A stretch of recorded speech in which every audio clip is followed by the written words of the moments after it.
I'm beyond excited today because I have my first male guest on the Awaken Feminine podcast. Lex Agnew is the director and master teacher at the Master Sha Tao Centre in Sydney, Australia. He's also my teacher, and I know he's super awesome. So I'm like really, really, really, really excited. And I know he's got so much love and wisdom to share with us today. Welcome, Lex. Thank you, Kaki. That's so precious opening. Thank you. I'm like really excited. I just can't stop smiling. So why are you excited? Why am I excited? Why are you asking me questions? Just curious because go on. Because you're my first male guest, and I've learned from you in over the last little while. So I know that you've got lots of stories and lots of tips and lots of advice and lots of things to share. That's really helpful. Perfect. Can I ask you one more question? Okay.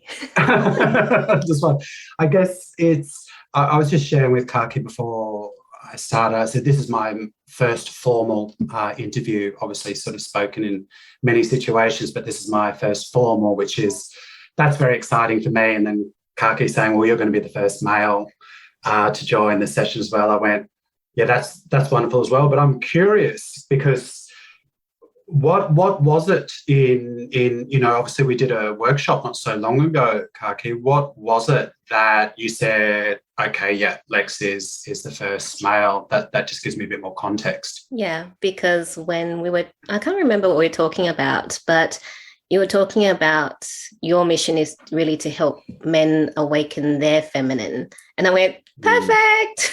My podcast is called The Awaken Feminine. Lex is on. and that was probably the first time I articulated those words. So obviously that was what was needed to be shared for you to go, yes. And then here we are today. Wonderful. Yeah. So lovely to be here. Thank you. I'm excited. So before we dive into our conversation, I usually ask my female guests what their definition of awakened feminine is. But because you're a male, I'm going to change it slightly. And I just want to ask you, when you hear the term awakened feminine, what does it bring up in you and what does it mean to you? An awakened feminine. So in the context of a male, or just my understanding of in a context of in a male, yeah. Okay, yeah. So it's a good start. Like there was there's this question I read, a question a guy posed who runs men's groups in South Australia years ago, and it said, when did you become a man? And I just went, this is just such a good question. And it's a question I'm still answering myself, because we know all the answers of when you didn't become a man, which is basically the answers that I think most people tongue-in-cheek would go, well, it was this, it was this. So it was a very interesting question to sort of begin. And then I thought, okay, with respects to myself, the most progress I've got with that for myself was when I became vulnerable. And that's something I'll come back to, because, when they talk about the divine feminine and the divine masculine, it's people trying to understand, well, what exactly that is. Most guys have a pretty warped sense of an idea of what that is. But for me, it is the harmonizing of yin and yang. Mm. So when we look at yin and yang is one of the major universal laws. We have heaven, yang, mother earth, yin. We have hot and cold. The aspect of duality, the aspect of light and dark, however you sort of look at it, positive and negative. So it's this aspect the universal law of yin yang, when we heal yin and yang or balance yin and yang, we are fully healed. So then, based on that universal law, it's like, well, what does that look like then? Obviously in the context of a male, for me, it was like, well, it is the aspects of combining divine masculine and divine feminine, as one to get sort of the best result. Just like a simple example, if you're presenting to a group and you just speak in a monotone, It's just like, I remember I can't remember her name. One of the sisters from the Kardashians years ago when I was forced to watch it. The eldest sister, I don't know if it's the eldest sister, I can't remember her name, but she spoke always in a monotone. Anytime she spoke, she was just drone. And you tune out.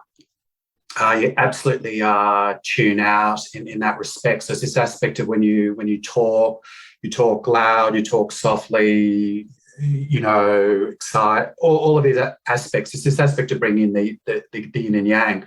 Just a simple example in terms of presentation. So it's understanding, well, what is the divine masculine, what is the divine feminine, and then how do I bring that in? Because even in this aspect of yin and yang, all of us have, we can be more favoured to the yang or more favoured to the yin. I'm certainly more yang, but I'm also very connected to my divine feminine. And what is that for me? I mean, I spoke about the aspect of vulnerability, and I'll still come to that. But for me, it was, so I was brought up around women. So I had 3 older sisters, very strong mother, very strong grandmothers, all 9 nieces, 11, there's been 9 nieces, 2 nephews.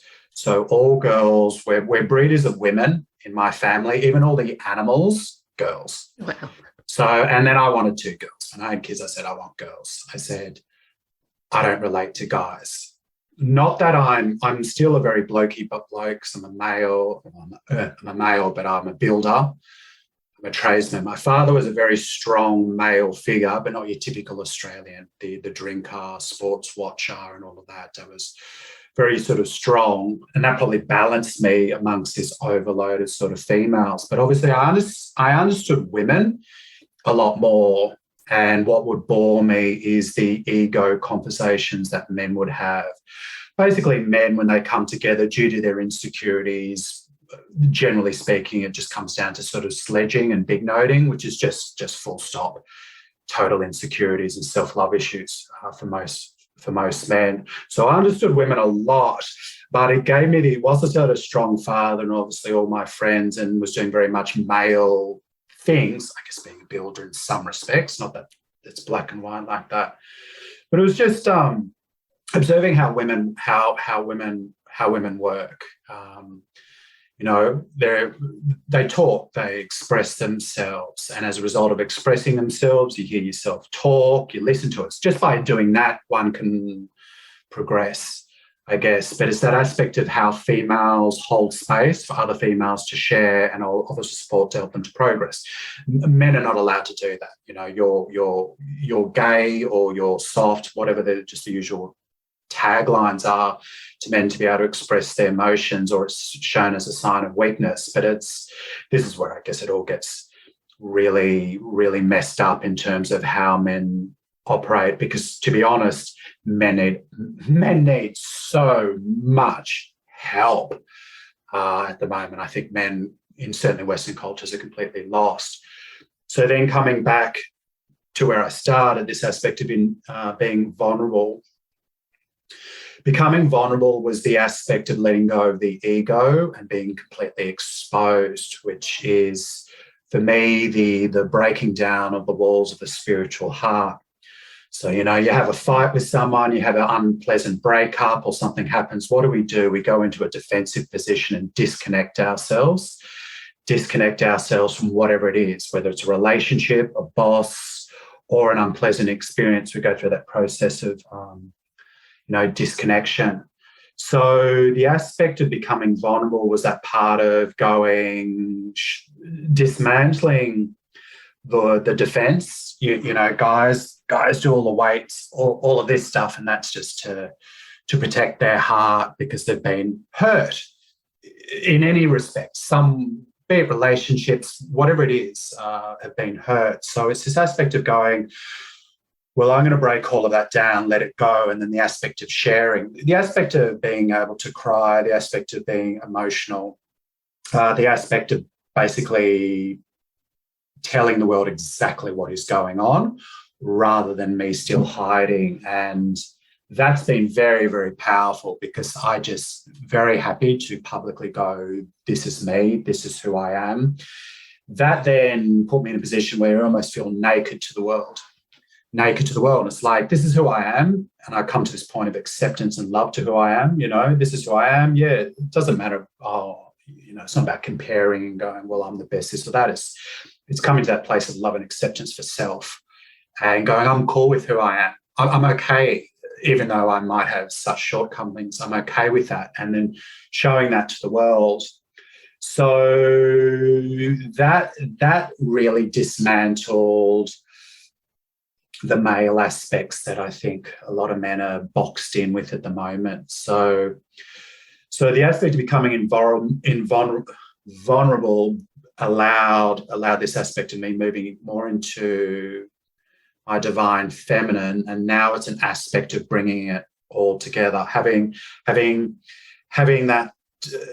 My name is the Lex, that's defender. So my soul characteristics are of a protective kind of nature, and I still feel that's a very male kind of nature. Whether you call it hunter-gatherer, but also it's just that male certainly protects and provides in some respects. Not to say females can't provide, don't get me wrong, but they do that. But they very much just look after and protect to make sure everyone's right. And those who may be vulnerable, protecting them as well, and just allowing everyone to be who they are, whoever they are, and then holding space to allow for that. So it's quite a long answer, but I guess it encapsulated sort of quite a few things. So at the end of the day, if a male can take on the female qualities, powerful female attributes in a male, and bring them both together, then we become very, very powerful. Just the same how a female could take on those male qualities as well. That's awesome explanation. Thank you. Lots of questions popped up as you were talking, because I think as a society we've been running on the very masculine energy, even for females. Like for myself, when I was in my previous job, I was it was very masculine energy. I didn't tap into my feminine energy until after I left my job and started having my spiritual journey. So I think what you talk about applies to both male and females. I know, even though, you do specialize in bringing that out in men. And I think it's so cool because, anyone listening, whether male or female, is really just great to get an understanding of what it means to bring the feminine into a male. It doesn't mean that they're going to be soft, like you saying. It's just that it actually makes them more powerful. So I really love that explanation.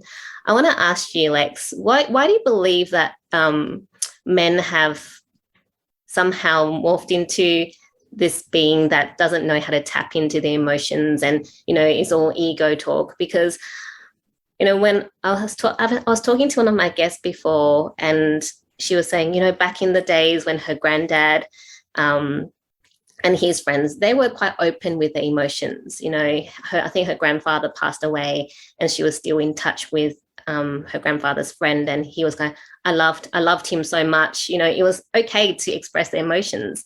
When did it not be okay for men to express their emotions and just talk about their needs?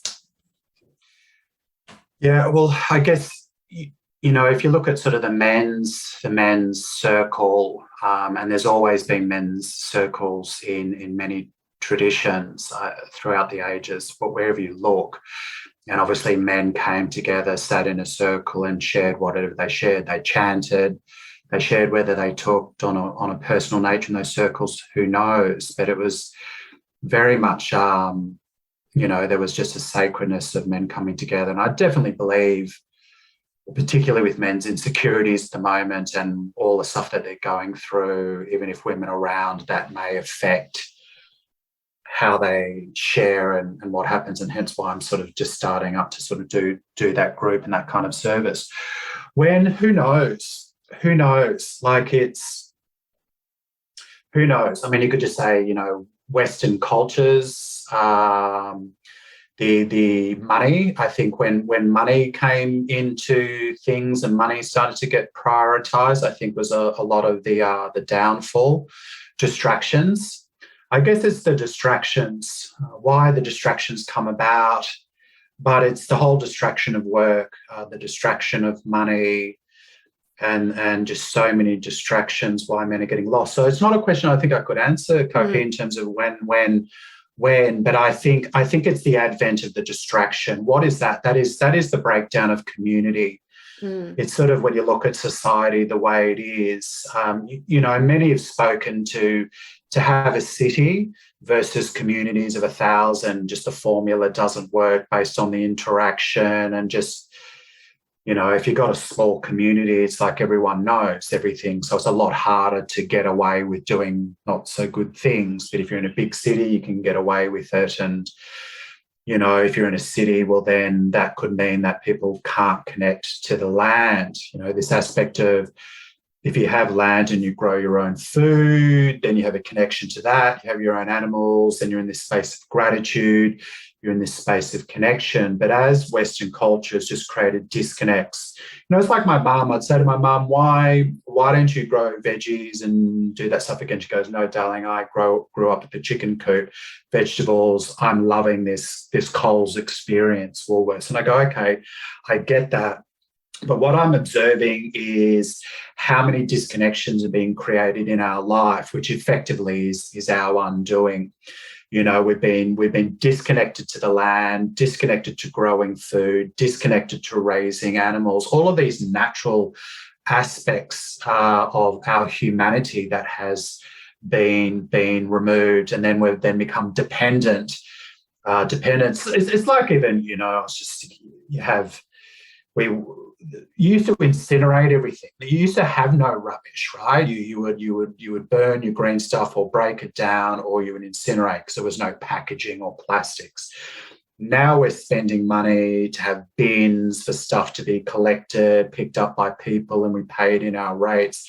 There's just more disconnect. So I guess it's however that took place. That disconnection. But I would say that's very much the advent of, I'm generalizing when I say Western cultures, but I'd say money. It's like the distraction on how lost people are, because they're living the distraction rather than living what a human being is to do. A human is a being. Most of humanity is thinking about what someone said to them like 10 years ago. Oh, I remember what this person said to me, and they'd cycle it in their head 10,000 times, and then they quickly then go into the future and fear the infinite realities of the future as well. Not too many people are present. Again, in Western, my experience, not too many people are present. You sit them down for 1 minute to close their eyes and just breathe, and they start bucking like a bronco. Yeah, I think my question should have been why, not when, but you've answered the why. So yeah, that makes a lot more sense. Yeah, I definitely think for sure that we are much less present. It's very hard to find someone that is present. Even when you have conversations, most of the time you can feel that the person isn't actually really paying attention to what you're saying. Their eyes are darting, or you can feel they want to do something else, even though they might want to spend time with you, but they also want to be doing something else at the same time. And absolutely, yeah, and the distraction. Yeah, I want to talk about that a bit more, because you were mentioning that with men, a lot of times it's the distraction, like it's this lack of self-love and protecting their insecurities. That was what you were talking about when you at the beginning, when I asked you the question about the awakened feminine. Why do you think that men have so many insecurities, like that they need to, like you say, do the bulking up, or do the sledging when they're having a conversation and they can't actually have a real conversation with each other? Well, I guess the first thing is if you look what's on television, newspapers and magazine is a warped sense of reality. Look at social media, it's a warped sense of reality. Television is not reality. It's completely arranged television. So if you look at, if you are in that world of looking at things in terms of the media and all that, well, you're getting a very warped sense of reality of what it is. So that doesn't help. And again, you know, when I speak to men about the emotions, because you'll hear some guys go, oh, no, I don't want to do that stuff talking about emotions, because they think that's just connected with a guy crying. Yeah. But it's this aspect of going, the unbalanced emotion of the wood elements, so talking 5 elements, anger. Anyone got anger? Yeah, all got anger. Fire element. Any depression or sort of anxiety about providing for your family? Oh, yeah, tick that off. Worry. Anyone worrying, particularly being a male, a provider for the family? Yeah, tick that off. Grief, sadness, losing loved ones, friends, or even sort of fear. So if you look at just all the unbalanced emotions just in that way, I think every female and every male can pretty much tick off every single one of those in varying degrees and varying percentages. So it's this stereotypical concept of how men look or what emotions is. It's like, no, you've got anger issues. Yes, I'm sure you get anxious if you're a family man. Yes, I'm sure you worry in your job. Yes, when you know what I mean? So everyone would go, yeah, tick, tick, tick, tick, tick. So it comes to this point of going, well, in light of you being emotional and in light of women being emotional, I think people just need to talk about it. And it's not an aspect of you talk about it and that necessarily means you cry. When men talk about their anger, they don't necessarily go into tears. Maybe when they talk about grief or sadness, possibly they could go into tears because they struggle in their relationships with females or whatever that is. So it's that understanding of the emotional body and that we've all got it and you've got to process it. Because we all know that if you don't face it, well, it sits there. And if you're just distracting yourself with sport or distracting yourself with alcohol, you know, you're all good. And this comes back to this concept of, oh, you'll be happy when you get that new job. Oh no, you'll be happy when you get the new mags on your car. Oh no, you'll be happy when you find the right girl. Oh no, you'll be happy when you retire, or you'll be happy this, all of this, which is all absolute bollocks in terms of the happiness. So men are being sold on falsified happiness to self-perpetuate capitalism, I think, for a lot. So that is where, because I came out of school like a good little capitalist, went to an elite private school. 80% of the year went into uni doing finance, accounting and all of that because there was money and we were sort of told, well, you got to have the house, you got to have the boat, you got to have the holiday house and all of that. Sure enough, most of them are quite depressed because they don't like their jobs and get themselves in a very difficult position with their partners. So all of a sudden they're providing all of these things as a result of good salaries, and sadly quite a lot of them lose their jobs when they get to 40 or 45 because they're a $330,000 salary. All of a sudden their CEO goes, well, why don't we kick that person out? Because they're no longer motivated. They're fighting with their wife, issues with the children. They're not happy in their job. Let's bring another 2 people in. But I digress. I got sidetracked there. But the whole point is the television, the newspapers, any of that stuff is giving a very incorrect representation of what happiness is. And everyone's buying into it. It's like a question I ask most people is, if you were to find out today that you were going to transition in 3 months or 6 months or a year, would you live the same way or would you make change? 99% of people say, no, I'd make change. It's like, well, why wait? What are you doing? Because most people, through the distraction, all of a sudden wake up when the issues start to happen in that semi-retired stage, and then they start to question, what is it all about? And then it becomes a total waste of time. The other aspect where men, I feel, are being crippled is the sexualization of women and how all of that's being played out, you know, to the point of women wearing active wear, and how that is and how women are being portrayed. Just whatever they're doing, it's just like that is also not helping, because I think men are so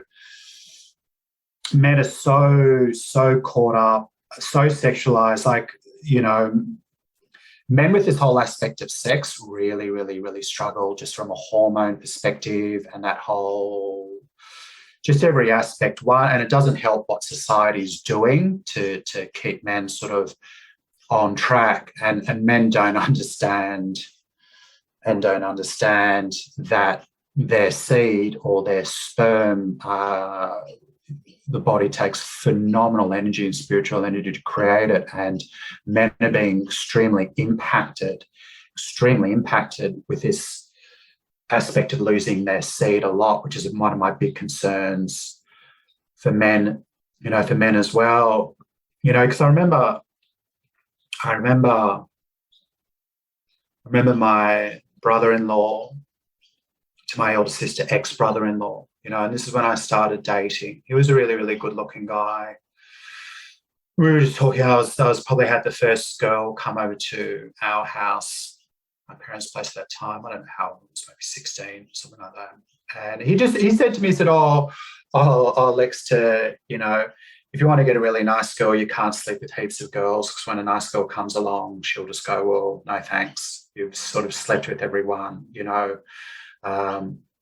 Just be clear on who you want to be with. But it's progressing that for me was this aspect of going, why don't men value sex in terms of what they're offering and bringing to it? Because for men, it's about the gratification, that they're so lost in this respect of going, do you not value what you offer? Because, you know, when I grew up, it's like, well, how many partners did you have? This was what guys were doing. But it's I remember when I worked in hospitality, the first year I worked in hospitality, you know, I didn't go around having sex with the girls there because I didn't find the person that I wanted to do that with. So I got labelled as being gay. They said, oh, Lex, you're gay. You're not sleeping with any of the girls here. It's like, well, did you think about maybe I wasn't actually, you know, just freely to doing that? So it's this whole upgrading of how men are looking, not just the physical. It's like, you know, Master Sha, my spiritual teacher, said all of the emperors died at a young age because they gave their seed away too much. They were having sex so many times a day, and they all died at a young age because they depleted their seed, their sort of life force, which I found very, very interesting. But it's like, don't you value what you're offering? It's like, you know, guys just think, oh, if a woman says yes, it's on. It's like, no, thanks. I'm not interested. So it's all of these things that have got to be looked at. Men have got to get the information and work, you know, and work it out. But I guess coming back, leaping back to where I started, I think it just comes down to, what society's, again, portraying, and the whole money and Scarface, you know, first you need the power and the women and you know, just that quintessential scene with Al Pacino. And I just go, yeah, no. That was awesome, because there was a few things that, you know, as you were talking, you know, such a great reminder that when you're asking people if they were going to transition in a few months' time, will they still be doing what they're doing? And it's so true. Like 99% will say no. So why are we doing what we're doing? It just baffles me. I think until I kind of moved away from my corporate job, it never really hit me. And now it's like, wow, there's so many people that hate their jobs and they're still there. And it's really painful seeing those people. So such a great reminder to just ask yourself, do I want to be doing this? And even if you ask yourself do you want to be doing this in like even 5 years' time? And it's a no. Why are you still doing it? Make the changes now. Yeah, look, a big part of that is I don't feel the schooling system as it currently stands is about empowerment. I think it's the current schooling system is designed to just slot people into the workforce to work for others. There is no empowerment there. If there was empowerment there, they would talk about finance in school, and they would talk about, I remember one of these Japanese billionaires, he took on a child prodigy, and what did they do? Every time the child prodigy, well, not prodigy, he wasn't prodigy, he started to this little kid wanted to learn how to make money, and all he did is just play Monopoly with him for about 2 or 3 months. And then after it, he said, what have you learned? And he goes, well, I don't know, I've just played Monopoly with you. But it was that empowerment of just playing the yin-yang world, the games of this world, but being ultimately empowered. So I guess answering your question of why wouldn't people do that, there's a lot of fear, there's a lot of conditioning. And I don't think the current system as it stands actually supports empowerment. Rather it supports dependency. I definitely agree with you about the schooling system. If it was about empowerment, we'd also be learning about connecting deeper with ourselves and connecting with our emotions, all these good things about bringing in the divine masculine and feminine. That would be, because the thing is with the schooling system, I think there's a sense of entitlement for the people, like the kids that come out now, that, once they've finished uni or finished their school, they expect that they'll get a job and that they're paid a certain way, or they want to rise up a lot faster than, doing what usually people do is to, work towards a career progression. I mean, I've seen that when I worked in the hospital, the young ones come and they just want to do your job already. And you're like, dude, I've been here for 10 years. Just hold your horses here. And then they get really upset and depressed, and they don't know how to regulate their emotions because they were never really taught to do that. And that's something that needs to be taught at a bare minimum. Absolutely. Yeah. Absolutely. I remember seeing, it's just this point of the pendulum swings.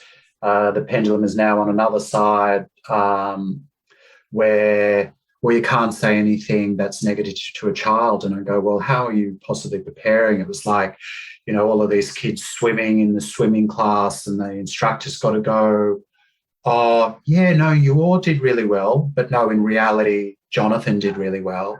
The rest of you need to do work. So all of these, and you go, what is all that about? Like the backstory to all of it, in my opinion, is wrong, and we don't need to go there. But it's like there is no preparation truly for these new generations in terms of truly supporting them, and it will very much come down to the parents, how the parents will sort of re-guide them, because they want everything now. Just like this person going, I want your job. And it's like, no, you have no experience, but it's this, I want the plasma now. I want my car now. I want everything now. No fault of the children, no fault. It is, again, comes back to this, well, what's out there that they're looking at that has given us this warped sense of life, I guess. Yeah, totally agree. And when you were talking before about men and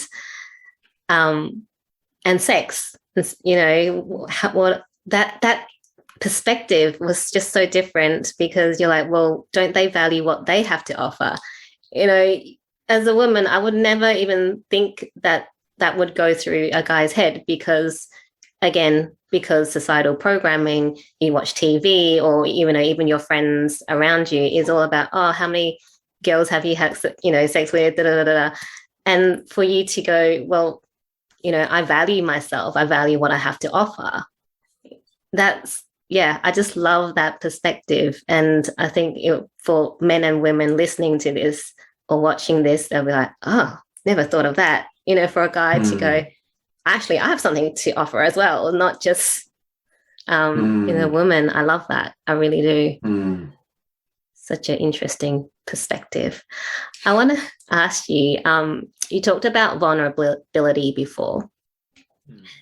When did you start being vulnerable? Were you always someone that was quite happy to be vulnerable, or did you have to do quite a bit of work to get to that point where you're like, this is me, I'm Lex, and this is me, and what you see is what you get? I guess, you know,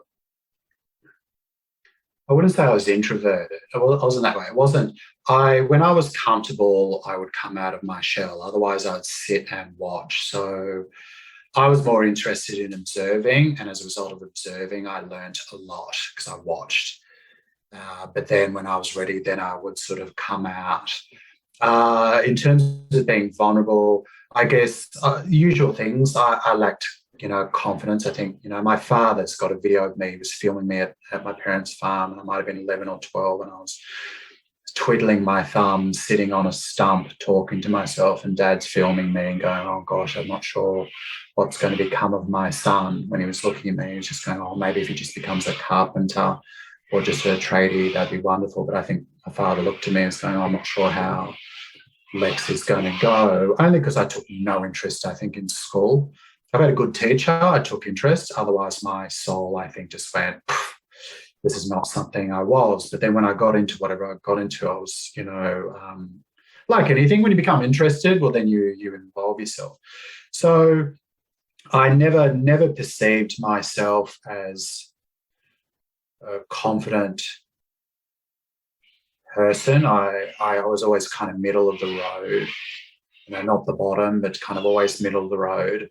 And always looked at myself, didn't look at myself as competing, whether it's in sport or academia at a high level and all of that. So I was always mediocre, and then it's a case of, well, if I'm mediocre, how will I be successful? What's my strategy? And as a result of that fear connected with my belief in myself, one then can go about then putting the systems in place to control that fear and ensure you're successful. And that was an aspect of perfectionism, which was already in me, which was my soul as well. Because I remember one of my mentors years ago, I was just getting quite upset. I was servicing her in a working relationship, and then something happened, and I kind of got upset because I didn't deliver to the standard I wanted to deliver with. And I kind of got narky about it. And she goes, why are you being like this? And it was this aspect of, well, connected to this fact that I under-delivered. And she goes, I didn't ask for you to do that. This is your stuff. What is it? And then I managed to track it back to my younger years of this aspect of, well, all the conditioning if you don't do well at school, just like, just like when you leave year 12, and if you're considered a failure in year 12, they just go, that's it, your life's over. Thankfully, not all of them take it on. Quite often it's those ones who absolutely shine, and it's the guys who are the ducks who are told that glory will come to them, quite often can go the other way because they just sort of assume. So I never considered myself sort of confident, but I guess, but I was a nice person. I think I was just a nice person, but never looked to put people down. I just thought, why would you do that? It doesn't feel nice to do that. But then just started to get a bit more of understanding who I was, sort of as I was going into sort of university. But the aspect of vulnerability really was an aspect of the spiritual journey, because it's you have to get onto that journey to then sort of understand your stuff, your attachments, your negative mindsets, your negative beliefs. And you don't even know what it is until you really commit to the journey. What the process of committing to the journey is doing the meditation or the spiritual practice. Because in the process of doing the practice and bringing the light, the high frequency, then it purges your low frequency, your stuff. Yeah, your mental body stuff, your emotional stuff comes up. Now, quite often we can be totally oblivious to our stuff, to our projections, to our shadow, to all of our issues. So one has to do spiritual practice to then reveal what is to be revealed. And then all of a sudden you start seeing stuff. Because you go on this aspect of looking at yourself, particularly like the aspect of understanding projection is massive spiritual evolution when you stop blaming the world for your stuff or pointing fingers at other people saying, you've got an issue, you've got an issue, three fingers are pointing back at you. It's like, no, you've got the issue. And this is the big thing. When people understand the projection, they understand if you lose it at someone or if you get emotional because someone does something to you, you just need to look at yourself and understand what is going on. And then the gold starts to come because you start going, oh, I got some self-love there. Why did you react so much? You know this, I love the one, yeah, I know. You know, someone talks to you, go, yeah, I know, yeah, I know, yeah, I know. Ego. Why do you feel you need to say, I know, when someone tells you something? Because when you say, I know, then the other person gets upset going, well, that's right, I'm just telling you, mate. I don't know what you know. I'm just telling you, you know, and they'll go, yeah, I know. No, I know. I'm not stupid. I know that. And there's ego badger that we get into. You go, why are you saying that? Ego. Why do you need to prove yourself? Why do you need to demonstrate to that person that you believe that you're intelligent? Are you intelligent? Do you believe you're intelligent? So you go on this whole adventure, on this massive adventure of understanding your stuff, because, you know, to sum up the spiritual journey is just to be in this place of quiet, still, peaceful heart, 𝐋𝐞𝐿 in Mandarin. So we all need to get to this point where our heart's open and we just love.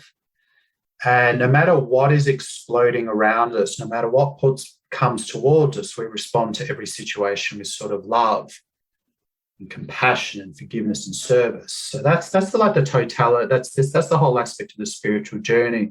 But to get to that place, we've got to deal with the self-love stuff. We've got to deal with it.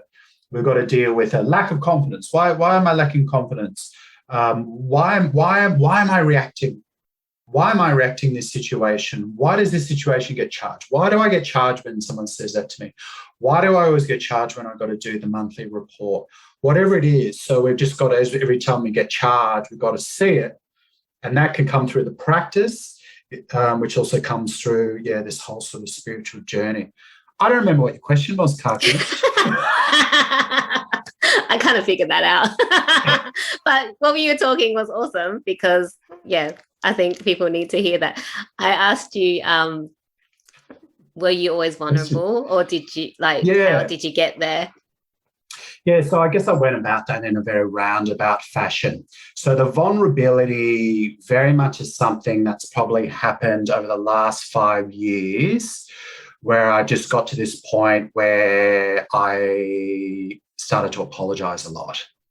I would see my stuff, see my projection, and I went, own it as quickly as possible. My children know me as a professional forgiveness asker. I'm forever asking my children for forgiveness. This aspect of always saying, look, dad is still learning, dad still makes mistakes, dad, and, I ask for forgiveness first, but I just do it straight away. And the aspect of forgiveness, because through the forgiveness, hey, I'm sorry, darling, I lost you today. Why? Because you know what? I've just got issues at the moment and you copped it. And I'm sorry, and please forgive me.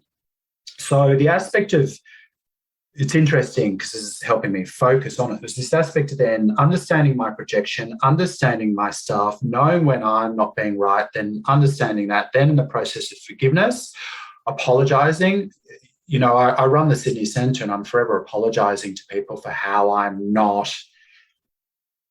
serving them to how they need to be served. So that is then the aspect of vulnerability, because now I'm just happy to do that publicly, that aspect of owning it. And that's with sincerity. It's not tongue-in-cheek sincerity. It's just going, look, I'm owning it. I'm taking responsibility. I'm owning it. Every time I will just do that and just share and then honestly share, that has just fully dismantled the wall. And then I can just look at people and go, this is who I am. Take it or leave it. Don't care if you've got an issue with me. That's your stuff. Yeah. Rather, I'm just going, everything you see is here. There is nothing that is hidden. There is nothing that's not revealed. Anytime I go into my humanness, I apologize for it. I own, but by doing that, I find it's very good service as well to people, because people then can, that could possibly help people to be that as well. So that really comes into then this aspect of vulnerability. I guess is really tying back into this aspect of divine feminine. What does that sort of look like? Because if you dismantle all of the stereotypes, all the negative mindsets, negative beliefs, if you absolutely get all of that out and go, no, that doesn't serve me, that is not who I am, and then really then dismantling all the negative information, then that then allows us to then go, oh, I want to take on more of these divine feminine qualities, or do you know what, it is okay to do, it is okay to do this. Because even though I can be very emotional and do all of that, I think guys can still go, well, he's still a blokey bloke, a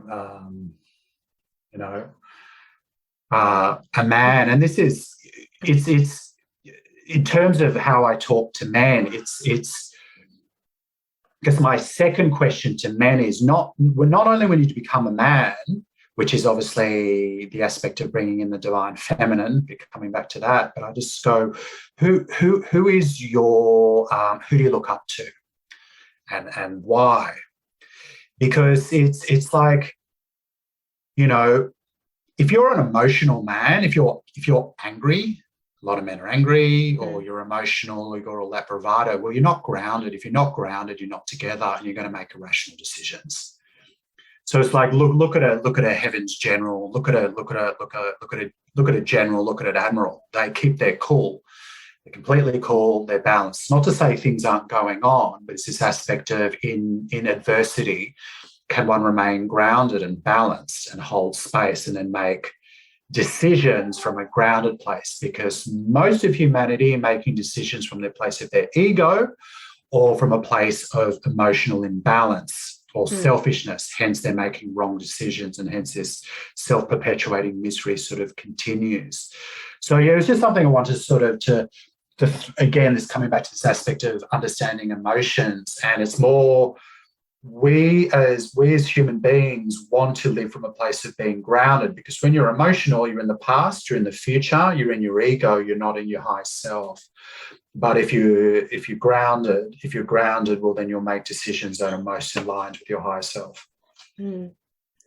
That's really awesome advice that you shared there, because I think, like what we should said before, it's very hard to find people that are very grounded and present. And I mean, I think about the past and what's happened, and think about and even though you do all, I mean, you're way more advanced than I am, it's good to see that you're human and you still have those things and you still work through those things. Because I've had conversations with friends before where because I'm a coach, and they're like, oh, do you still get emotional? I'm like, I'm human. Like, just because I'm a coach and I can, help people with their stuff, we have to remember everyone's human, and we're still continuously working through it. It's just that I have tools that I can quickly get out of those emotional states and be aware. Exactly. And be aware of it. Whereas if you're not aware, then you can't get out of those states.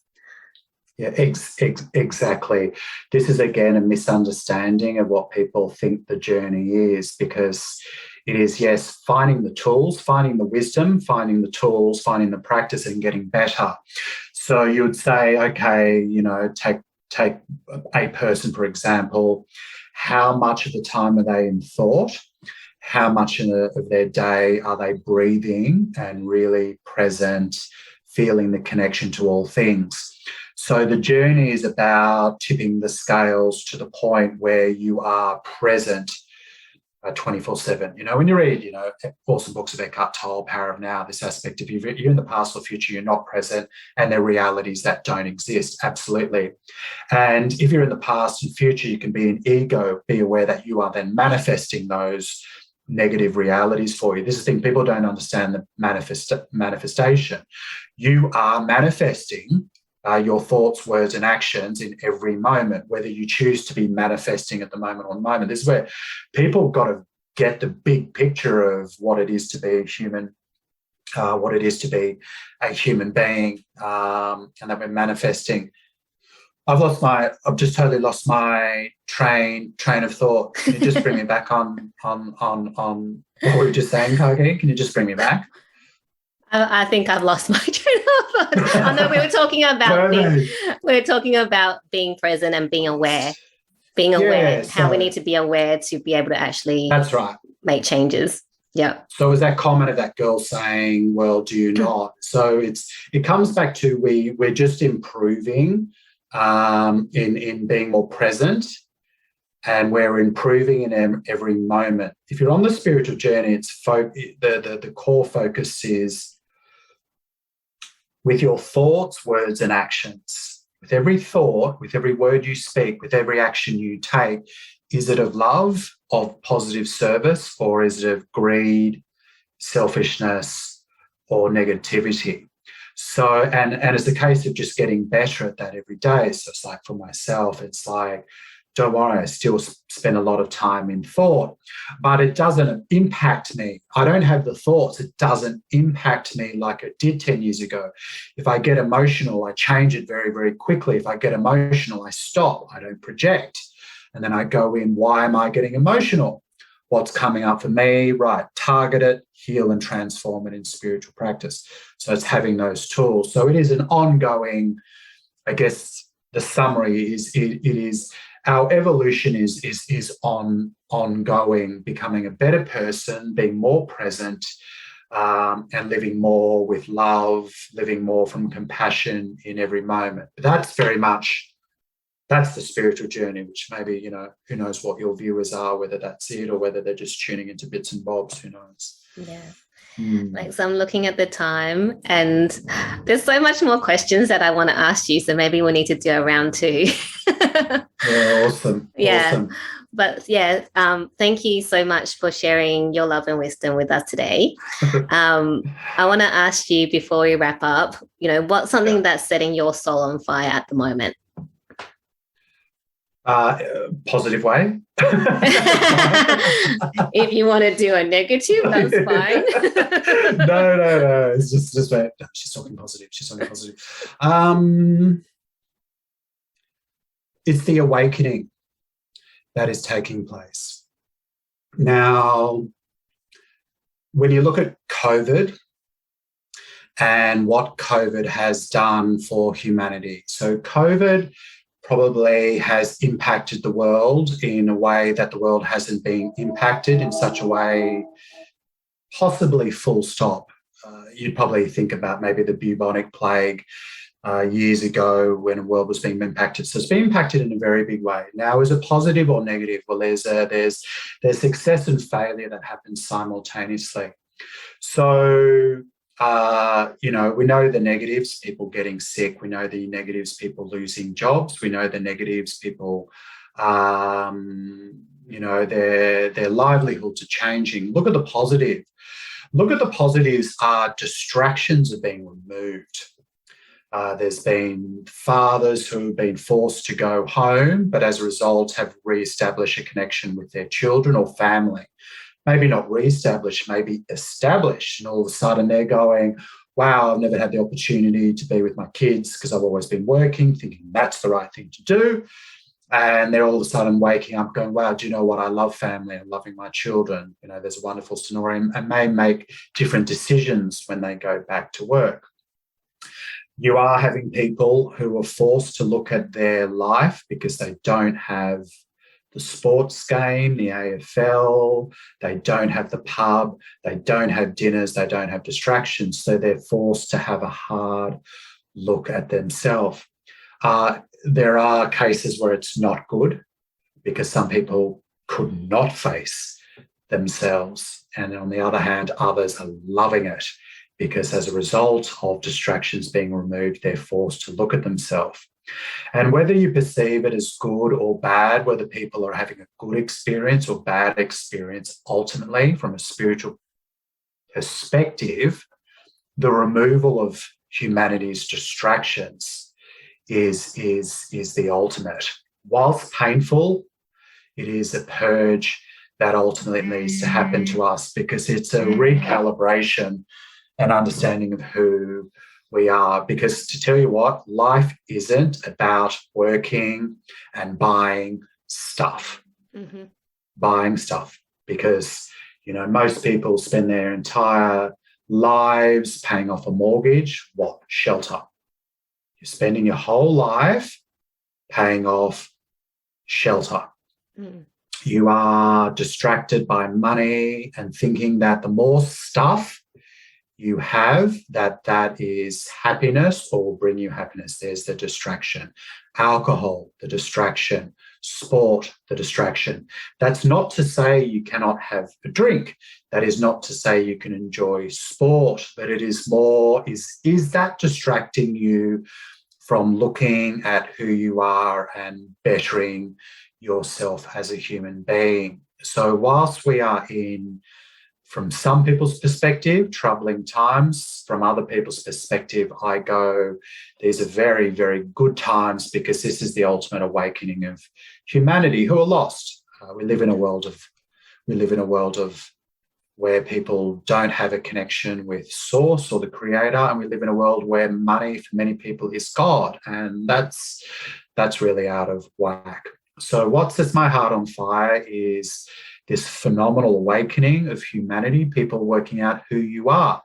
Who are you? It's like even nurses and doctors at the moment making decisions of who they are, which side of the story are they group A or group B? Through this entire narrative of what is going on, call it COVID, call it whatever you want, humanity has an opportunity now to say, I am this person, or I am this person. And this is wonderful, because before COVID, most Australians were probably just tuckering down to sport, getting wasted, hangover, getting depressed on Sundays and going back to work to then continue to pay the bills. Yeah. Wow. That's really cool. And I totally agree with everything that you say. I think in the last, since COVID, I've seen so many people awaken, and it's beautiful, for them to start going on their journeys and really finding who they are, because they're so much happier once they find who they are. Absolutely. Yeah. Kaki, I could talk for like another 3 hours. I know. That's what I was saying. I think we need to do a round 2. Well, I'll have you back in a heartbeat. So love to come back and continue. Yeah. But before we wrap up, please tell us, if people want to, find out more about you and, what you do or work with you, where can they go? Yeah, thanks. So Kaki shared that myself and my wife, we run a healing centre in North Sydney. In Sydney, we're one of 12 centres around the world under our spiritual teacher, who is called Master Sha. So, we have a website, Tao Centre Sydney, but if you looked up Master Sha, you looked up Sydney or anything of that nature, you will find us. But we're not, we don't teach religion. We empower people with wisdom, practices, knowledge, and more, so people can heal everything. Everything. And it's stuff that we all know. Our soul knows all of this, but we just get blocked in terms of understanding how powerful we are, how beautiful we are, how perfect we are. So we're just giving those tools and those abilities to pretty much put the power back into everyone's hands to self-heal. When I say everything, physical, mental, emotional, relationships, finances, spiritual journey, everything, to bring... Humans have got to be happy, like bring back the joy. It's humans are meant to be very, very happy, very loving souls and creatures. So we're just assisting in that great awakening and helping people who resonate, to get there. So, yeah. Thank you, Kaki. Thank you so much for being on the podcast. And I've been disappointed. I couldn't disappoint being the first male. No, I would have gone down very well. It was such a good conversation. And I said, come back, because I haven't asked you a lot of the questions. So I'll have all your details, about the Tao Centre in the show notes, so people can reach out, and I can testify that definitely what Lex and Maddie, his wife, and Master Sha offer is just amazing. I mean, I've done 3 courses now with them, and I'll be doing more. So so they are awesome people over there. So thank you so much, Lex. Thank you, 𝐿k𝐸, and thank you everyone who's watching. Hope you've enjoyed and look forward to connecting again. Yeah. Thanks.